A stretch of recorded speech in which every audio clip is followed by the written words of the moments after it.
విదేశాలలో చదవాలనేది మీ కోరిక, కానీ చాలా సందేహాలు.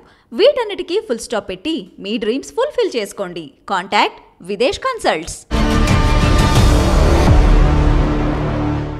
నమస్తే రవి సార్. నమస్తే లక్ష్మి సార్, తెలంగాణలో అసెంబ్లీ సమావేశాలు ఇప్పుడు రాజకీయ వేడిని సంతరించుకున్నట్టుగా మాటలు తూటాలు పేలుతుంటే అది అర్థమవుతుంది సార్. అంటే మొన్నటి వరకు కొన్ని రకాల పరిస్థితులు మనం చూసాం కదా, ఇప్పుడు చూస్తే ఒకరిపై ఒకరు ఆరోపణలు, ఎవరు ఎక్కడా తగ్గుతున్నట్టు కనిపించడం లేదు సార్.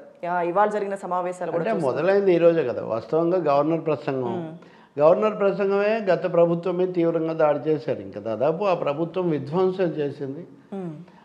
కేసీఆర్ ముఖ్యమంత్రిగా ఉండగా ఆయన ప్రజలకు దూరం అయ్యారు, అహంభావపూరితంగా వ్యవహరించారు, నేనే తెలంగాణ అన్నట్టున్నారు, లేదా కుటుంబ సభ్యులు ఎక్కువ ఆధిపత్యం చేశారు. ఇలాంటి విమర్శలు చాలా ఉన్నాయి. కానీ కేసీఆర్ మొత్తం తెలంగాణను విధ్వంసం చేశారు, అసలు అప్పుడేమీ నిర్మాణం ఏమీ జరగలేదు, మొత్తం దివాలా ఎత్తించారు, ఇలాంటి పర్సెప్షన్ ప్రజల్లో ఉందా లేదా అనేది ఒక పెద్ద ప్రశ్న. వాళ్ళకు ఓట్లు ఒక 39 సీట్లు వచ్చాయి కొన్ని దగ్గరలో, ఇవన్నీ కలిపితే. అందువల్ల ప్రభుత్వం పట్ల, మరీ ముఖ్యంగా ముఖ్యమంత్రి కేసీఆర్ శైలి పట్ల, అప్పటి ముఖ్యమంత్రి కేసీఆర్ శైలి పట్ల వ్యతిరేకత ఉన్నమాట నిజమే. కానీ అదే సమయంలో ఇప్పుడు కాంగ్రెస్ కూడా అంతకుముందు చాలా కాలం, దీర్ఘకాలం పాలించింది. కేంద్ర ప్రభుత్వ సహాయ సహకారాలు ఉన్నాయి, లేదా ఇలాంటి విమర్శలు కూడా ఉన్నాయి. వీటి ప్రసక్తి ఏమీ లేకుండా ఓన్లీ అగెనెస్ట్ గత ప్రభుత్వం అన్న దాని మీదే దాడి చేసి ఈ 10 ఏళ్ళు విధ్వంసం అనే పద్ధతిలోనే గవర్నర్ ప్రసంగం సాగింది. సో దాని మీద తప్పకుండా బీఆర్ఎస్ తీవ్రస్థాయిలో ధ్వజమెత్తుతుంది అనేది అందరూ ఊహించిందే. కానీ ఈరోజు గవర్నర్ ప్రసంగానికి కృతజ్ఞతలు తెలపడం అని అంటారు, కానీ నిజానికి కొత్త గవర్నమెంట్ యొక్క విధానాల ప్రకటన, అంతకుముందు ఓడిపోయిన వాళ్ళ మీద విమర్శ, వీటికి ఎక్కువగా ఈ ప్రసంగం పరిమితం అవుతుండదు. గవర్నర్ పేరుకి, ఆమె పేరుతోనే ఇదంతా. గవర్నర్ ఎటు తిరిగి నామ మాత్రమే కదా. గవర్నర్ ప్రసంగానికి ధన్యవాదాలు తెలపడం అంటే రాజకీయ ప్రసంగం, కొత్త ప్రభుత్వం వచ్చాక విధానాలు అవన్నీ. ఈరోజు ఒక ఎమ్మెల్యే ప్రభుత్వం తరఫున రామ్మోహన్ రెడ్డి, తర్వాత వివేక్, వీళ్ళు మాట్లాడాక కేసీఆర్ ఎలాగో సభకు రాలేరు కాబట్టి ఆయన అస్వస్థత వల్ల కేటీఆర్ ప్రసంగం మీదే ఫోకస్ అంతా ఉంది. నిజానికి ఆయన వర్కింగ్ ప్రెసిడెంటే కదా, వర్కింగ్ చీఫ్ మినిస్టర్ అన్నట్టుగా గతంలో కూడా ప్రభుత్వంలో కేంద్ర బిందువుగా ఉంటూ వచ్చారు. సో ఆయన ప్రసంగం మీద మొత్తం దృష్టి కేంద్రీకరించబడింది. కేటీఆర్ ప్రసంగం, దానికి ముఖ్యమంత్రికి రేవంత్, ఉప ముఖ్యమంత్రి భట్టి, వీళ్ళందరి అభ్యంతరాలు, ఆక్షేపణలు, వేడెక్కినటువంటి వాతావరణం, ఇదంతా కూడా తెలంగాణ శాసనసభ ఎలా ఉండబోతుంది అనేదానికి ఒక శాంపిల్గా మనం చూడాల్సి ఉంటుంది. ఈరోజు చూసింది ఒక ట్రయల్ లాంటిదే. బట్ కేటీఆర్ ప్రధానంగా కాంగ్రెస్ పాలన వర్సెస్ తమ పాలన అన్న పద్ధతిలో ఆయన తీసుకొని వచ్చారు. అంటే మా మీద మీరు, మాది విధ్వంసం అంటున్నారు, కానీ మీరు అంతా విధ్వంసం చేస్తే మేము దాంట్లో నుంచి ఇదంతా కూడా ఈ వికాసం తీసుకొచ్చాము, అభివృద్ధి చేసామని ఎదురుదాడి, ఒక విధంగా ఎదురుదాడి, ఇంకొంచెం ఫ్లాష్ బ్యాక్ని ఇంకొంచెం వెనక్కు తీసుకొని పోవటం అన్నది, గత ప్రభుత్వానికే పరిమితం కాకుండా. సో కాంగ్రెస్కు, బీఆర్ఎస్కు, లేదా కేటీఆర్కు, ఇతర మంత్రులకు మధ్యలో జరిగిన చర్చ అంతా ఈ పాయింట్ మీద ఆధారపడి ఉంది, నడిచింది. మీరు తెలంగాణ వచ్చిన తర్వాత పాలించింది మీరు కాబట్టి, మీరు చేసిన మంచి చెడ్లు మీ మీద తీర్పు కాబట్టి దాన్ని మేము చర్చిస్తాము అనేది, చర్చించాలి, అంతకంటే వెనక్కు వెళ్ళకూడదు అనేది కాంగ్రెస్ నాయకులు, ఉప ముఖ్యమంత్రి అందరు చేసే వాదన. అంతకుముందు బాగాలేనందుకు కదా తెలంగాణ తెచ్చుకున్నాం, అంతకుముందు ఎంత అధ్వానంగా ఉంది, అది ఉంటే కదా మాది అర్థమయ్యేది అనేది ఈయన వాదన.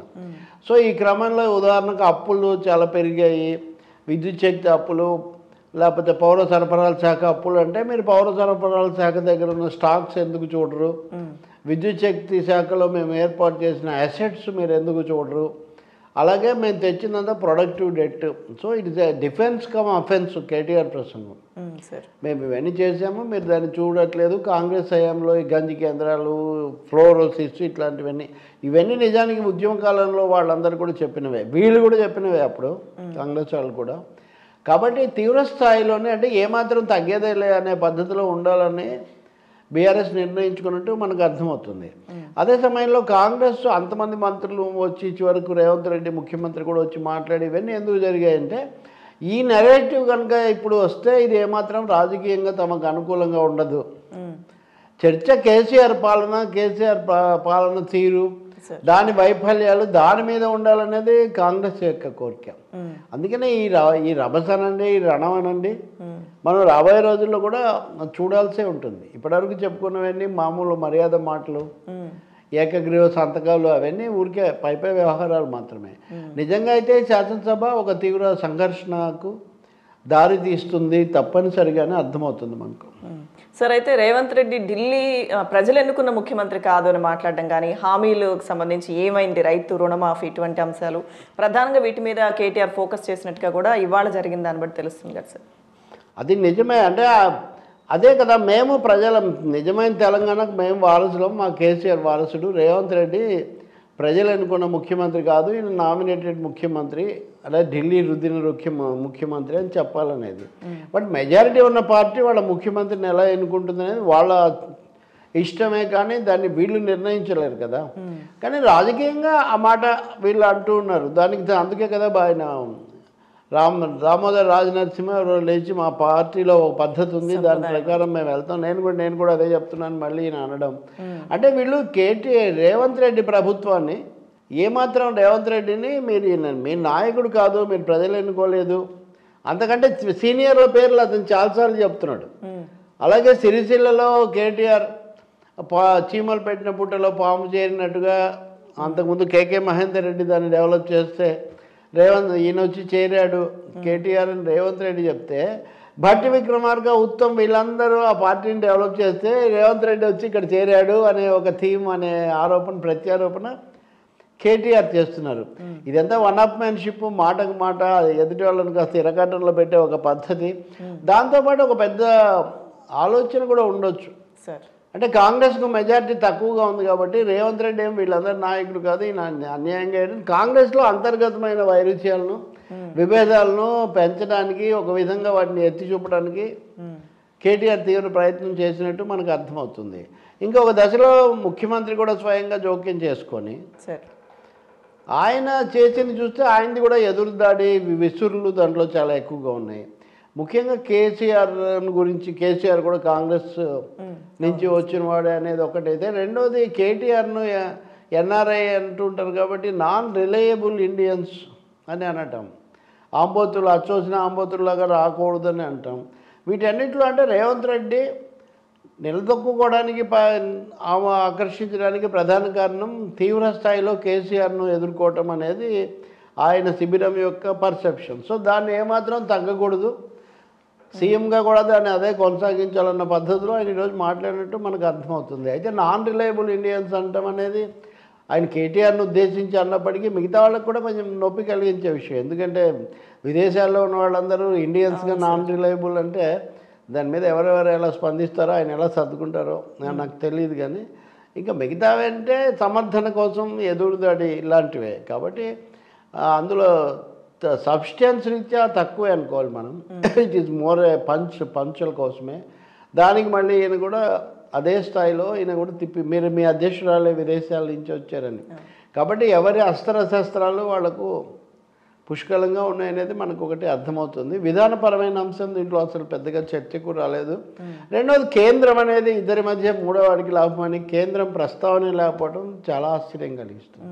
సో ఓవరాల్గా చూస్తే చాలా హీటెడ్ డిబేట్ ఇది, చాలా తీవ్ర. మొదటి రోజే ఇంత తీవ్ర స్థాయికి వెళ్ళటం అంటే బీఆర్ఎస్ తీవ్ర స్థాయిలోనే ఎదుర్కొంటుంది, ఒక ఘర్షణ వాతావరణంలోనే శాసనసభ జరగబోతుందని మనకు అర్థమవుతుంది. ఓకే సార్, అయితే గతంలో అంటే ఆయన ముఖ్యమంత్రిగా ప్రమాణ స్వీకారం రేవంత్ రెడ్డి చేస్తున్న సమయంలో కానీ, కొత్త ప్రభుత్వానికి ఒక 6 నెలలు మనం సమయం ఇవ్వాలి, వాళ్ళు కుదురుకోవాలి, ఇవన్నీ చూసాం.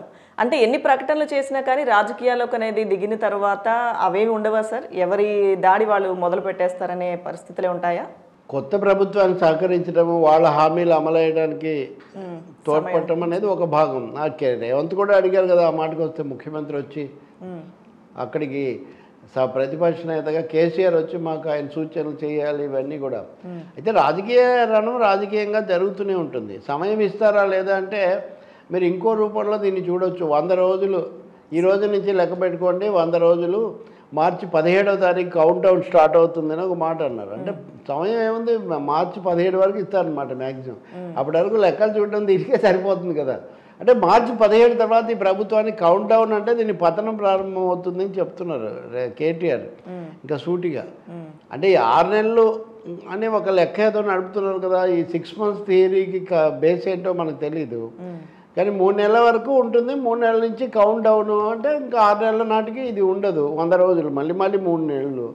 ఈ లోపల లోక్సభ ఎన్నికలు అవి కూడా వస్తాయి. ఆ ఎన్నికల్లో పర్ఫార్మెన్స్లు, కేంద్రంలో మార్పులు ఇవన్నీ అంటే రేవంత్ ప్రభుత్వం నిలవద్దు, రేవంత్ రెడ్డి ప్రజలు ఎన్నుకున్న ముఖ్యమంత్రి కాదు, రేవంత్ రెడ్డి ప్రభుత్వం నిలబడేది కాదు అని మళ్ళీ మేమే వస్తాం అనే ఒక మెసేజ్ ఏదో రూపంలో ఇవ్వటం. అలాగే ప్రతిపక్ష సభ్యుల సంఖ్యలన్నీ కూడా అక్కడ కేటీఆర్ తన ప్రసంగంలో చెప్పారు. అందువల్ల ప్రభుత్వం మీద విశ్వాసం పెద్దగా లేదు, ఉండకూడదు, ఉండకుండా చూడటం అనేది కూడా బీఆర్ఎస్ ఒక టాస్క్గా పెట్టుకున్నట్టుగా ఉంది. తమ పాలన మీద దాడి చేసిన మేరకు ఇదంతా కూడా కాంగ్రెస్ పుణ్యమే, మేము బాగు చేస్తే మీరు వచ్చి తప్పుగా చిత్రిస్తున్నారని చెప్పడం రెండో లక్ష్యం. మూడోది, మీరు ఇచ్చిన వాగ్దానాలు మీరేం అమలు చేసుకోలేదు. రెండో రోజు, మొదటి రోజు అనేవన్నీ చెప్పిన వాళ్ళు ఇప్పటివరకు 10% కూడా మీరు ఏం చేయలేదు అని వాగ్దాన భంగం చేశారని. వాగ్దాన భంగం అనడానికి ఇది చాలా too early, but at the same time మొదలే కాలేదు. ఇదంతా రాజకీయంగా మా మీద దాడి చేస్తున్నారు అంటే కక్ష సాధింపు. ఇంకో విధంగా చెప్పాలంటే ఇప్పుడు అలాగే ప్రజాభవన్, ప్రగతి భవన్ అక్కడ కంచె వేయటం ఇవన్నీ కూడా ఏం జరగడం లేదు. నిజానికి మీరేసిన కంచె మీరే తీసేసుకున్నారు. ఆ తీసేయడం కూడా అక్కడ ముఖ్యమంత్రి ఉండడం లేదు కాబట్టి భట్టి అంటే ప్రతిసారి కూడా భట్టి అనే అంశాన్ని ఆయన ప్రతి 3 వాక్యాలు 4 వాక్యాలు ఒకసారి భట్టి అన్న వస్తూనే ఉన్నారు. So Congress intensifying Congress internal differences అన్నది కూడా ఆయన దాంట్లో ఒక పెద్ద వ్యూహం అనుకోవాలి. అన్నిటికంటే ముఖ్యంగా మేము అంతే ధీటుగా దాడి చేస్తాం. We are the voice of Telangana, you are the voice of your high command అనే ఒక పిక్చర్ ఇవ్వడానికి జరిగిన ప్రయత్నంగా భావించాలి మనం. ఆ తర్వాత మనం అక్బరుద్దీన్ ప్రసంగం చూస్తాం. మజ్లిస్, కాంగ్రెస్ పార్టీ రేవంత్ రెడ్డి ముఖ్యమంత్రి అయ్యాక మొదటి సమావేశం మజ్లిస్ వాళ్ళతోనే జరిపి పాత బస్తీ అభివృద్ధి సమీక్ష అది చేశారు. దాన్ని బట్టి వాళ్ళు ఇటు వస్తారని అంటే మాకు మెజారిటీ 4 సీట్లు కాదు 11 దాకా ఉంది అని ఒక ఇంప్రెషన్ ఇవ్వాలి, బలోపేతం చేసుకోవాలని ముఖ్యమంత్రి ప్రయత్నం. అయితే ఈరోజు అక్బరుద్దీన్ మాట్లాడింది మిశ్రమంగా ఉంది. అంటే పూర్తి మద్దతు ఇవ్వటమో లేదా పూర్తి ఇది కాకుండా రాజశేఖర రెడ్డి పేరు తీసుకొని వచ్చి రాజశేఖర రెడ్డి అప్పుడు బాగా చేశాడు కాబట్టి మేము కాంగ్రెస్కు దగ్గర అయ్యాము. బీజేపీ, బీఆర్ఎస్ ఒక ముస్లిం అభ్యర్థిని కూడా గెలిపించుకోలేకపోయారు, ఒక్కరిని కూడా నిలబెట్టలేదు ఈ పద్ధతిలో. అంటే కాంగ్రెస్ కొంతమంది ముస్లిం అభ్యర్థులను నిలబెట్టింది. బహుశా అది కంపారిటివ్గా కొంచెం కాంగ్రెస్తో తమకున్న సంబంధం ఏంటి దాని గురించి మళ్ళీ ప్రస్తావించడం బట్టి చూస్తే మజ్లిస్ కొంచెం మధ్యంతర వైఖరి తీసుకుంటుందేమో అనేది అనిపిస్తుంది. ఇంకోటి, కేటీఆర్ అంత తీవ్రంగా దాడి చేసినప్పటికీ కూడా ఓవైసీ ఆ స్థాయిలో దాడి చేయకుండా మధ్యస్థంగా అటు ఇటుగా మాట్లాడారు. ఇంకా తర్వాత బీజేపీ వచ్చిన తర్వాత వాళ్ళు సహజంగా కాంగ్రెస్ మీద వాళ్ళు దాడి చేయటం, దాన్ని మళ్ళీ ఇటువైపు నుంచి వీళ్ళు తిప్పికొట్టడం ఇదంతా కూడా జరుగుతుంది. ఓవరాల్గా చూస్తే ఈ 4 పార్టీలు, తెలంగాణలో కీలకమైన 4 పార్టీలు కూడా 4 స్తంభాలట్లా తెలంగాణ రాజకీయం ఎలా నడపబోతున్నాయి అనేది మనకి ఈరోజు సూచనప్రాయంగా తెలుస్తుంది. ముఖ్యంగా రేవంత్ రెడ్డి వర్సెస్ కేటీఆర్ అనేది అసెంబ్లీలో ఒక బిగ్ షోగా ఈసారి ఉండబోతుందని మనకు అర్థమవుతుంది. అయితే ఈ క్రమంలో గావు కేకలు పెట్టడం అది ఇదని 1-2 సార్లు కేటీఆర్ అంటున్నారు. ఆంబోతులు అలా దాని మీద కూడా చాలా అచ్చోసిన ఆంబోతులు, దాని మీద చాలా చర్చ. ఆ తర్వాత హరీష్ రావు వచ్చి మా వాళ్ళనే కాంగ్రెస్ గెలిచింది అసలు అని ఆయనకు కూడా క్లెయిమ్ చేయటం. దీని అంతటిని బట్టి బీఆర్ఎస్ వ్యూహాత్మకంగానే ప్రభుత్వం మీద తీవ్ర ఎదురుదాడి సాగించడం తథ్యం అనేది మనకు అర్థమవుతుంది. ఒకటేమో ప్రజల తీర్పును గౌరవించటము, అది అమల్లోకి వచ్చేందుకు కొంత సమయం ఇవ్వటం కూడా ఒకటి ముఖ్యమైనది వాళ్ళు దృష్టిలో పెట్టుకోవాలి. అదే సమయంలో కాంగ్రెస్ తన దీర్ఘకాల పాలనలో అనేక సమస్యలు ఉండినాయని ఒక్కసారిగా ఇప్పటికిప్పుడు కేవలం ఇది వీళ్ళని ఒక్కరి మీదనే అలాగే పరిమితం చేయటం అనేది ప్రజలు ఏ మేరకు తీసుకుంటారనేది కూడా ఆలోచించాల్సి ఉంటుంది. కేంద్రం అనేదాన్ని వీళ్ళిద్దరు కూడా కలిసి బీజేపీని విస్మరించటం, కేంద్రాన్ని గురించి అసలేమీ వాళ్ళ సహాయ నిరాకరణ గురించి చెప్పకపోవటం కూడా కొంచెం విడ్డూరంగా ఉంది. మరి రాబోయే రోజుల్లో ఇవన్నీ సర్దుకుంటారా, లేకపోతే ఇదే ధోరణిలో ఒకరి మీద ఒకరు విరుచుకుపడతారనేది మనం చూడాలి.